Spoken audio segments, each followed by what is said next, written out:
Hello friends. आपके साथ देखिएगा हमारी चर्चा आपके साथ बनी रहती है और आपकी एक पुरानी रिक्वेस्ट है।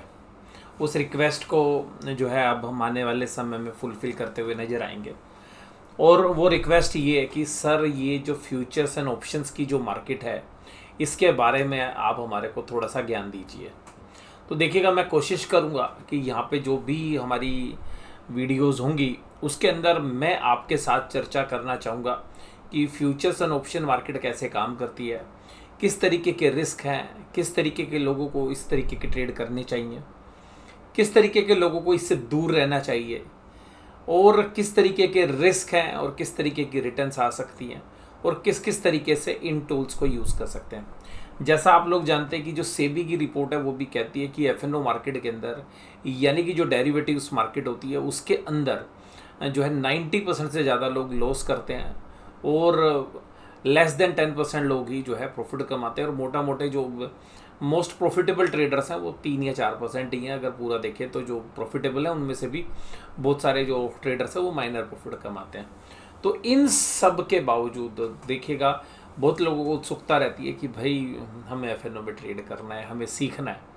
तो देखिएगा ये जो वीडियो है, ये जो वीडियोज़ हैं, मैं एक वीडियो की बात नहीं कर रहा, और भी जो है पूरी हम चर्चा करेंगे। इसके अंदर हम शुरू से शुरुआत करते हुए हम स्ट्रेटेजीज़ के ऊपर भी जाएंगे और किस तरीके से आप अपनी पोजीशंस को हेज भी कर सकते हैं, यानी कि जो आपके पास पोर्टफोलियो है उसके सामने आप डेरिवेटिव्स को कैसे यूज़ कर सकते हैं, आप कमाई के लिए कैसे यूज़ कर सकते हैं, किस तरीके से डेरिवेटिव्स को यूज़ करके आप कमाई कर सकते हैं।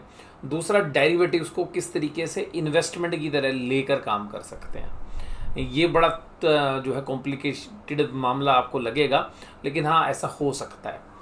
और अगर मैं आपके साथ एक चर्चा करूं, ये बहुत ही ज़्यादा इम्पोर्टेंट है। देखिएगा ये जो स्टॉक मार्केट है ना, ये एक समुंदर है। अभी समुंदर के अंदर से अगर आप एफएनओ मार्केट या डेरिवेटिव ट्रेड से ये समझिएगा कि अगर आपने आपकी नी कैपिटल के हिसाब से, आप अपने सामर्थ्य के हिसाब से एक नॉमिनल रिटर्न्स अगर एफएनओ मार्केट से लेना चाहेंगे, से 12%, 15%, 18%, 20%, इवन 30% साल में, तो काफ़ी गुंजाइश है कि आप उतनी रिटर्न्स ले सकते हैं। लेकिन अगर आप सोचेंगे कि जी मुझे समुंदर से 2-4 डब्बे पानी नहीं चाहिए, बाल्टी नहीं भरनी, मुझे टैंकर भरना है, और कभी कभी टैंकर आपका भर भी जाता है, लेकिन फिर आपके अंदर इतना कॉन्फिडेंस हो जाएगा कि भाई आपने टैंकर भर के प्रॉफिट ले लिया, तो आपके अंदर इतना कॉन्फिडेंस आ जाता है कि अब तो मुझे 8-10 टैंकर जितना प्रॉफिट लेना है। तो अगर समुंदर से जब 8-10 टैंकर भरने के लिए आप जाएंगे तो आप ये समझिएगा कि आपकी कैपिटल भी वाइप आउट हो सकती है। तो इसलिए ध्यान रखिएगा, अगर आप एक नॉमिनल प्रॉफिट एफएनओ मार्केट से एंटिसिपेट करेंगे, अपने ट्रेड्स या इन्वेस्टमेंट की तरह उसको मैनेज करेंगे तो वो पॉसिबल है। लेकिन अगर आप ये सोचेंगे कि आप पूरा 100% प्रॉफिट, 200% प्रॉफिट अपनी कैपिटल पर एक ही साल कमाने की कोशिश करेंगे, तो हो सकता है कि वो सारा का सारा आपकी कैपिटल को भी ख़त्म कर देगा यार। और सबसे खास बात एफएनओ के ट्रेड्स के अंदर जो सबसे इम्पोर्टेंट है, जो हम शुरुआत में ही आपके साथ बात करेंगे, वो है स्टॉप लॉस। यानी कि जब भी आप एफएनओ के ट्रेड्स लें, आपको अपने स्टॉप लॉस का हमेशा ध्यान रखना चाहिए। और देखिएगा स्टॉप लॉस क्यों इम्पोर्टेंट है। स्टॉप लॉस इसलिए इम्पोर्टेंट है, जैसे अगर कोई गाड़ी है, कोई कार है, कोई भी आप व्हीकल यूज़ करते हैं, अगर उसमें ब्रेक नहीं होंगे तो आप देखिएगा उस गाड़ी को कंट्रोल नहीं कर पाएंगे। तो अल्टीमेटली स्टॉप लॉस जो है वो एक कंट्रोलिंग टूल है। तो मैं ये मान के चलता हूँ कि जो जब तक आप स्टॉप लॉस नहीं लगाएंगे बाज़ार में, तब तक शायद फ्यूचर्स एंड ऑप्शन मार्केट आपके लिए नहीं बनी है। और दूसरी बात जो सबसे ज़्यादा इम्पोर्टेंट है कि अगर आपके पास पेशेंस भी नहीं है तो भी आप बाज़ार में मत आइए, क्योंकि पेशेंस का जो है बहुत ही इम्पोर्टेंट रोल है। डेरिवेटिव्स के अंदर हो, चाहे आप नॉर्मल इन्वेस्टिंग पैटर्न से काम करो, तो जो पेशेंस का जो आपका पूरा जो टेस्टिंग होगी वो इस बाज़ार के अंदर होगी। और यहाँ पर सबसे खास बात ये कि धैर्य के बिना पैसा नहीं बनता। दूसरी बात ये कि अगर आप ऑप्शन सेलर हैं तो टाइम आपको फेवर करेगा, जैसे जैसे समय बीतेगा आप प्रॉफिटेबल हो सकते हैं। लेकिन अगर आप ऑप्शंस के बायर हैं तो हो सकता है कि समय के साथ साथ आपको कुछ पैसा देना पड़े। तो वो बात करेंगे कि भाई ऑप्शंस बायर और सेलर में क्या फ़र्क होता है और कौन ज़्यादा प्रॉफिटेबल होता है। तो ऑप्शंस के बायर और सेलर में कौन ज़्यादा प्रॉफिटेबल है, ये चर्चा भी हम बाद में करेंगे। लेकिन मैंने एक बेसिक चीज़ आपके साथ जो डिस्कस की वो ये की है कि आपके अंदर इस बाज़ार को सबसे पहले पैसा कमाने के लिए इसकी समझ होनी चाहिए, इसमें किस तरीके के रिस्क हैं वो समझ होनी चाहिए, आपके पास पेशेंस होना चाहिए, आपके पास कैपिटल होनी चाहिए, पैसा इसके अंदर भरपूर मात्रा में चाहिए अगर आप ऑप्शन सेलर हैं तो। और अगर ऑप्शन बायर है तो आपका जो व्यू है, यानी कि जो डायरेक्शन है मार्केट की, वो बिल्कुल करेक्ट होनी चाहिए, तभी आप पैसा कमाएंगे। तो ऑप्शंस बायर के लिए ये जो है डायरेक्शन बहुत ज़्यादा इंपॉर्टेंट है। और इसी तरीके से जो डेरिवेटिव्स के बाकी कंपोनेंट्स यानी कि फ्यूचर मार्केट में, वहाँ पर भी जब आप ट्रेड लेते हो तो आपकी डायरेक्शन का बहुत इंपॉर्टेंट रोल है। बट फ्यूचर मार्केट में ये कि अगर आप पोजीशंस को कैरी करने की ताकत रखते हैं और आपके पास पर्याप्त मात्रा में कैपिटल या पैसा है तो आप अपने आप को मेंटेन कर पाएंगे। तो यहाँ पर देखिएगा, मैंने ओपनिंग रिमार्क्स में आपके साथ जो चर्चा की वो आपको समझ में आ गया होगा कि मैं किस तरीके की चर्चा आपके साथ करने जा रहा हूँ। तो देखिएगा, सबसे पहले जो आप स्क्रीन पे देख पा रहे हैं, the power of futures and options, strategies for traders and investors. तो देखिएगा, मैं अब अगर आपसे कहूँ कि जी स्ट्रेटेजीज़ की बात ही अभी आज आपके साथ कर लूँगा, तो वो तो प्रैक्टिकली पॉसिबल नहीं है। क्योंकि प्रैक्टिकली पॉसिबल क्यों नहीं है? क्योंकि स्ट्रेटेजीज़ की जब हम बात करेंगे आपके साथ तो वो समझ के बाद ही आएगी। जब आप सारी चीज़ों को समझेंगे उसके बाद ही जो है ये चीज़ें आपके सामने आ पाएंगी। तो जो स्ट्रेटेजीज़ हैं उनको समझने के लिए जो है पहले ज्ञान होना बहुत ज़रूरी है।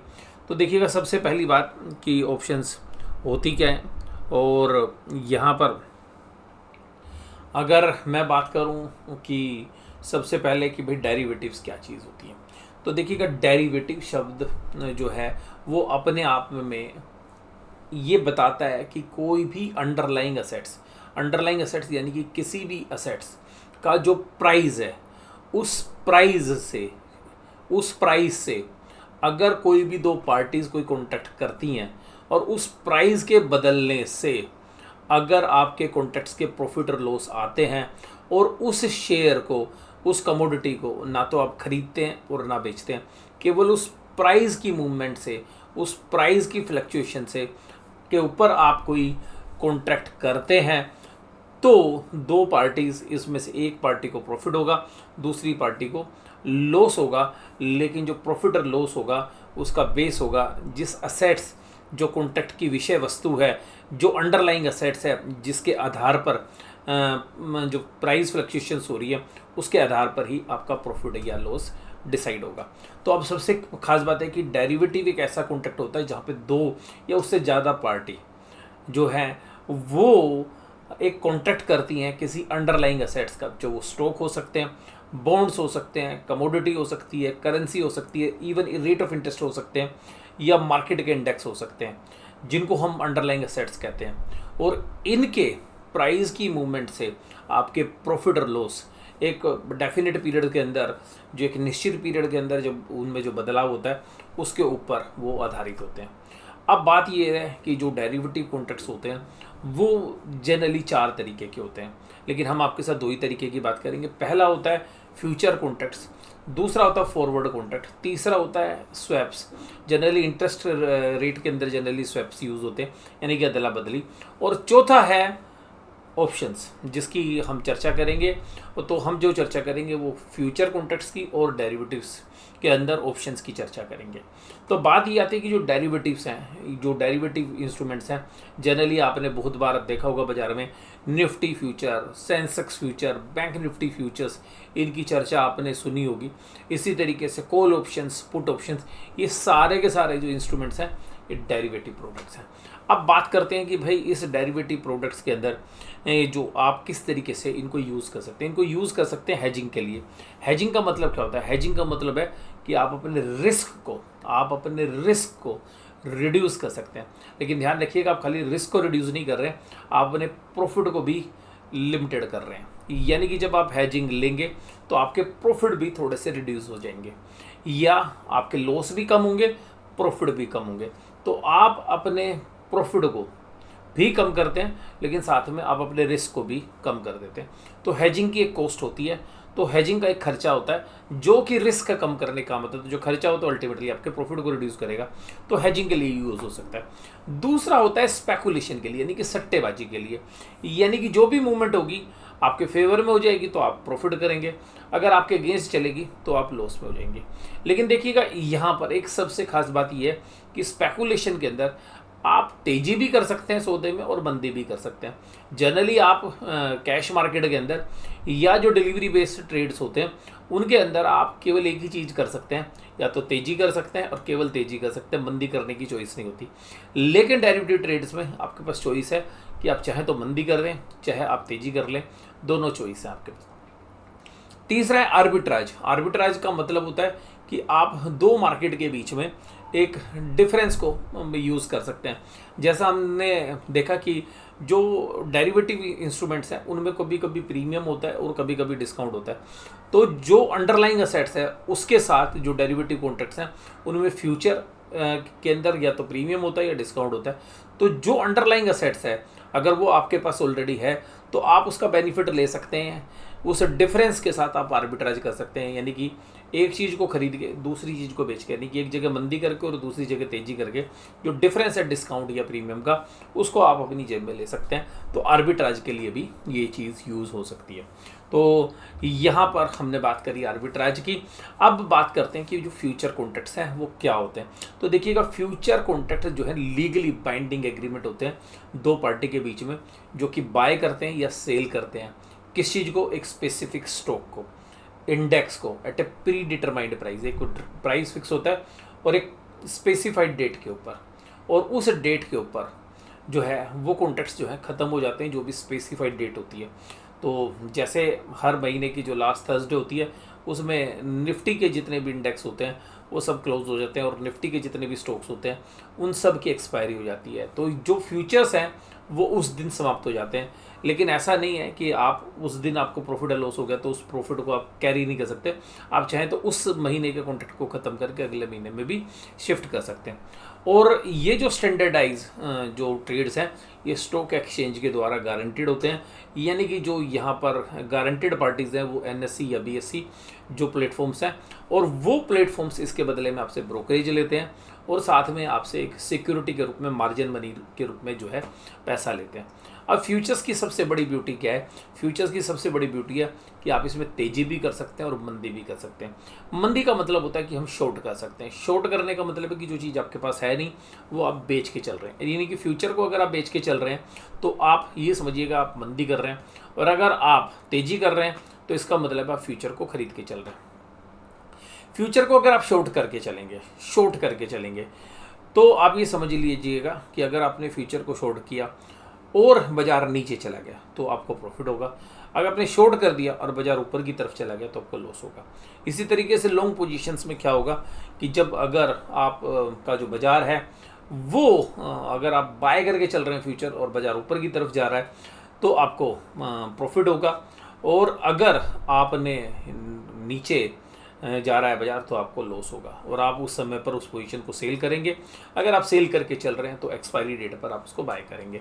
तो ये एक इनिशियल पॉइंट के ऊपर जब आप बाय कर रहे हैं एक्सपायरी डेट में या उससे पहले कभी भी आप उसको जो चीज़ सेल करके चल रहा है उसको आपको बाय करना है। अगर आप बाय नहीं कर रहे हैं तो लास्ट डेट जो भी एक्सपायरी की होगी और 3:30 पर आपका सौदा जो है अपने आप एक्सचेंजेस जो है उसको एक्सपायर कर देंगे। अब बात आती है कि जो फ्यूचर कॉन्ट्रैक्ट्स हैं उनमें क्या खासियत होती है। फ्यूचर कॉन्ट्रैक्ट्स के जो प्राइस हैं, जो प्रॉफिट्स हैं वो कैसे डिसाइड होते हैं। देखिएगा सबसे पहली बात है अंडरलाइंग असेट्स। अब अंडरलाइंग असेट्स का मतलब है कि जैसे आप इंडेक्स को खरीदते हैं, मान लीजिएगा निफ्टी 50 का इंडेक्स है तो उसका 75 क्वांटिटीज़ का एक लॉट है, तो 75 यूनिट आप इंडेक्स की खरीदी। मान लीजिए आपने 24,000 का इंडेक्स चल रहा है और आपने 24,100 पे खरीदा क्योंकि कुछ प्रीमियम होता है, तो आप ये समझ लीजिएगा कि 24,100 पे आपने 100 रुपये प्रीमियम दिया अगर आप इंडेक्स को खरीदते हैं तो। अब इंडेक्स अगर एक्सपायरी पे 24,500 होता है तो आपको 500 रुपये का प्रॉफिट आना चाहिए था, लेकिन क्योंकि 100 रुपये आप ऑलरेडी प्रीमियम दे चुके तो आपको 400 का प्रॉफिट आएगा अगर आप खरीदार हैं तो जो अंडरलाइंग असेट्स की जो वैल्यू है उसके हिसाब से आपका जो प्राइस है वो डिसाइड होता है। तो अंडरलाइंग असेट्स क्या होगी, वो कोई भी शेयर हो सकता है, टाटा का शेयर हो सकता है, TCS हो सकता है, रिलायंस का शेयर हो सकता है, इंडेक्स हो सकता है, निफ्टी हो सकता है, बैंक निफ्टी हो सकता है। कॉन्ट्रैक्ट का साइज़ क्या होता है? कॉन्ट्रैक्ट का साइज़ एक ऐसा नहीं होता कि इसमें एक यूनिट आप सेल कर सकते हैं। मान लीजिए कि रिलायंस के आपके पास शेयर्स हैं तो रिलायंस का 500 शेयर्स का एक लॉट हो सकता है। तो एक पर्टिकुलर 500 क्वांटिटी खरीद बेच सकते हैं एक साथ। तो ये फ्यूचर के अंदर ये है कि कॉन्ट्रैक्ट का जो साइज़ होता है वो थोड़ा बड़ा होता है। एक्सपायरी डेट, एक्सपायरी जनरली क्या होती है, एक्सचेंजेस ने पहले जो वीकली ऑप्शंस थी वो मोस्टली जो इंडेक्सेस में होती थी वो बंद कर दी हैं।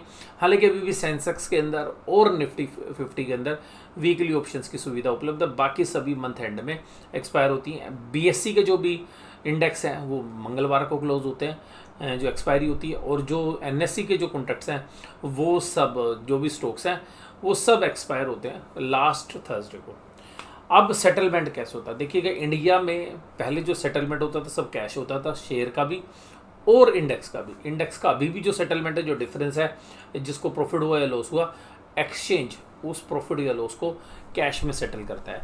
लेकिन इंडिया के अंदर जो स्टॉक्स हैं वो फिजिकली सेटल्ड होते हैं, यानी कि जो आपने फॉरवर्ड कॉन्ट्रैक्ट्स की तरह अगर आपने फ्यूचर कॉन्ट्रैक्ट्स लिए हैं उसी तरीके से जैसे फॉरवर्ड कॉन्ट्रैक्ट में जनरली डिलीवरी बेस होता था, अब यहाँ पे जो फ्यूचर कॉन्ट्रैक्ट्स हैं वो बिल्कुल ऐसे होते हैं कि अगर आपने मान लीजिएगा 400 शेयर का फ्यूचर प्लस कर लिया और महीने के एंड तक आपने रख लिया, तो वो 400 शेयर्स आपको खरीदने पड़ेंगे जिस डेट पर आपने शुरू में कॉन्ट्रैक्ट किया था। उस प्राइजेस के ऊपर वो पैसा आपको देना पड़ेगा और एक्सचेंजेस आपको वो शेयर्स दे देगा, और जिन्होंने वो बेचा है तो उनको वो 400 शेयर की डिलीवरी उस भाव पर देनी पड़ेगी जिस भाव के ऊपर वो शेयर्स था। तो अल्टीमेटली उस भाव को ट्रैक करना बड़ा मुश्किल होता है, इसलिए एक्सचेंज जो भी दिन का प्रॉफिट या लॉस होता है एक पार्टी से ले लेता है और दूसरी पार्टी को देता है। जिसको लॉस होता है उसके अकाउंट से काट लेता है और जिसको प्रॉफिट होता है उसके अकाउंट में डाल देता है, जिसको बोलते हैं मार्क टू मार्केट मार्जिन्स। यानी कि जो मार्क टू मार्जिन्स होते हैं वो डेली में सेटल हो जाते हैं। इसीलिए महीने के एंड में जो भी एक्सपायरी डेट पे जो प्राइस होती है उसके ऊपर सेटलमेंट हो जाती है, क्योंकि दिन का प्रॉफिट और लॉस रोज की रोज एडजस्ट हो जाता है। अब ये जो पोजीशंस होती हैं ये लीवरेज पोजीशंस, और लीवरेज का मतलब होता है कि आपको जो पूरा सौदा किया उसके पूरे पैसे नहीं देने, तो तकरीबन 15-20% का पैसा जो है देना पड़ता है। यानी कि मान लीजिएगा आपने 500 शेयर्स रिलायंस के खरीदे 1200 रुपये के हिसाब से, तो जो 500 शेयर्स की जो कीमत है 1200 के हिसाब से वो 6 लाख रुपए होती है। लेकिन एक्सचेंजेस आपको कहेगा चलो इसका 20% दे दीजिए 1,20,000 रुपये, और रोज का जो प्रॉफिट और लॉस होगा वो रोज आपको देना पड़ेगा। तो ये जो पोजीशन है, तो आपको जो प्रॉफिट या लॉस होगा वो 6 लाख पे होगा, लेकिन आपने जो पैसा निवेश किया वो खाली 1,20,000 है। तो ये जो पोजीशंस हैं ये एक लीवरेज पोजीशंस होती है, यानी कि कम पैसा लगा के ज़्यादा प्रॉफिट या लॉस आपने कमाना है। तो लीवरेज पोजीशंस में क्या होता है कि आपको जो लॉस या प्रॉफिट होगा वो सब पूरे के पूरे 6 लाख रुपए के ऊपर होगा। तो यहाँ पर मुझे लगता है कि ये जो चीज़ थी ये मैंने आपके साथ चर्चा करी कि क्या होते हैं फ्यूचर्स या क्या डेरिवेटिव ट्रेड्स। अगली वीडियो में हम बात करेंगे कि फ्यूचर्स प्रीमियम पर क्यों ट्रेड होते हैं, और इसके आगे की जो वीडियोस हैं उसके अंदर में सारी डिटेल आपके साथ चर्चा में रखेंगे। इस वीडियो के लिए इतना ही, बाकी अगली वीडियो के साथ आप हमारे साथ जुड़े रहिएगा। अगली वीडियो भी आपको जल्द ही उपलब्ध होगी। वीडियो देखने के लिए धन्यवाद। Thank you very much.